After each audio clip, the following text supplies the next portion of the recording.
दृष्टि ने गुस्से से कहा। आज काम पर पहुंचने पर दृष्टि पहली थी जिसे पता चला कि तिजोरी में से किंग ऑफ द वर्ल्ड गायब हो गया था। अपने सदमे के क्षण के बावजूद उसने तुरंत सारे सीसीटीवी कैमरों को देखने का तर्कसंगत निर्णय लिया। हालांकि उसने पाया कि कंपनी के सभी सीसीटीवी कैमरास पिछली रात को जानबूझकर बंद कर दिए गए थे। इसके अलावा बिजली के कमरे में से बिजली के तार भी कुछ समय के लिए काट दिए गए थे। ऐसा लग रहा था जैसे किसी ने इस डकैती की योजना पहले से ही बना ली हो। लेकिन किसने? आखिर किसने पहले से ही योजना बनाकर किंग ऑफ द वर्ल्ड को गायब किया होगा? क्या इस चोरी के कारण अब दृष्टि का नाम मिट्टी में मिल जाएगा, या शिवम उसके नाम पर उछला कीचड़ साफ कर देगा? क्या शिवम पता लगा पाएगा कि ये चोरी किसने की? वैसे देखा जाए तो मूल रूप से इस मामले को संभालने के लिए थाने में रिपोर्ट की जानी चाहिए थी। ये कोई छोटा मोटा मामला नहीं था। नारंग एम्पायर के टावर, जहां की सिक्योरिटी सबसे ज्यादा टाइट मानी जाती है और जहां एक परिंदे का भी पर मार पाना मुश्किल है, वहां से लाखों का finished jewellery product king of the world चोरी हो गया। कंपनी के प्रबंधन के सदस्यों, विशेष रूप से तान्या नारंग और करण नारंग ने दृढ़ता से अनुरोध किया था कि निदेशक मंडल पुलिस को इसे संभालने के लिए बुलाए। हालांकि चेयरमैन विक्रम टोकस ने किसी को भी ऐसा करने से रोक दिया था। उन्होंने दावा किया कि उन्हें इसे सार्वजनिक रूप से प्रचारित नहीं करना चाहिए और अस्थायी रूप से कंपनी के भीतर आंतरिक जांच करनी चाहिए। आखिरकार दृष्टि नारंग इस मामले में सबसे ज्यादा इन्वॉल्व थी और उस प्रोडक्ट की मेन प्रबंधक भी। जितना बड़ा हंगामा होगा, उसकी प्रतिष्ठा उतनी ही खराब होगी।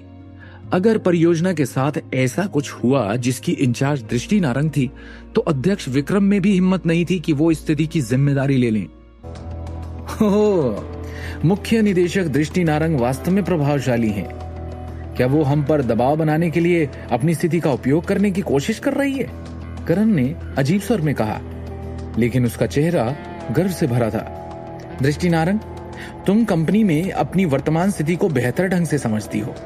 करण ने हंसते हुए कहा, तुम केवल एक एक्टिंग मुख्य डिजाइन अधिकारी हो। King of the world project की दुनिया को सफलतापूर्वक पूरा करने और गहनों की प्रदर्शनी से गुजरने के बाद ही तुम उस स्थिति को मजबूती से प्राप्त कर सकती हो। करण नारंग ने आक्रामक रूप से कहा, लेकिन वर्तमान स्थिति को देखें तो न केवल तुम king of the world project को सफलतापूर्वक पूरा करने में विफल रही, बल्कि तुमने दुर्लभ गहने भी खो दिए जिनकी कीमत लाखों से भी अधिक थी। इसके अलावा गहनों की प्रदर्शनी कल आयोजित होने जा रही है, जिसका मुख्य आकर्षण वही किंग ऑफ द वर्ल्ड था।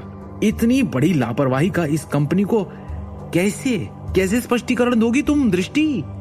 क्या तुमने सच में सोचा था कि तुम मुख्य डिजाइन अधिकारी की स्थिति को इतनी आसानी से सुरक्षित कर सकती हो? दृष्टि ने अपने होठों को कसकर काटा, लेकिन चाहकर भी करण की बात का खंडन नहीं कर सकी।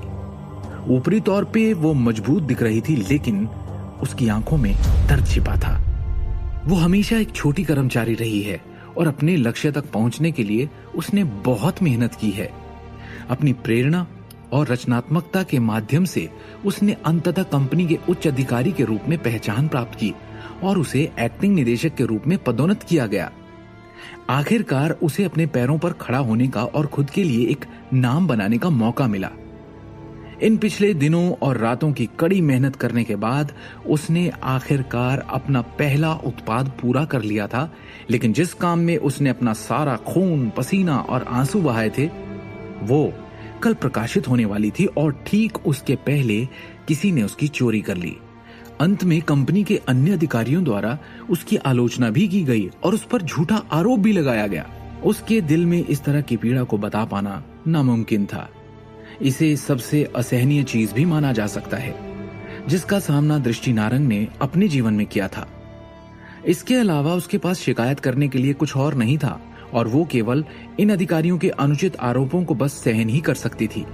दृष्टि, मुझे ऐसा क्यों लग रहा है कि शायद वो तुम ही थी जिसने पिछले साल गुप्त रूप से कुछ सामग्रियों को काट दिया और अनुसंधान और विकास परियोजना के दौरान घटिया उत्पाद बनाने लगे थे।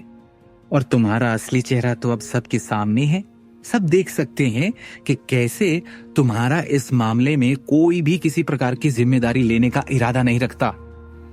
मैं अब निश्चित ही ये मान सकती हूँ कि तुमने गहनों के तैयार उत्पाद को छिपाने की कोशिश की और उद्देश्यपूर्ण रूप से घोषणा की कि किसी और ने इसे चुरा लिया है।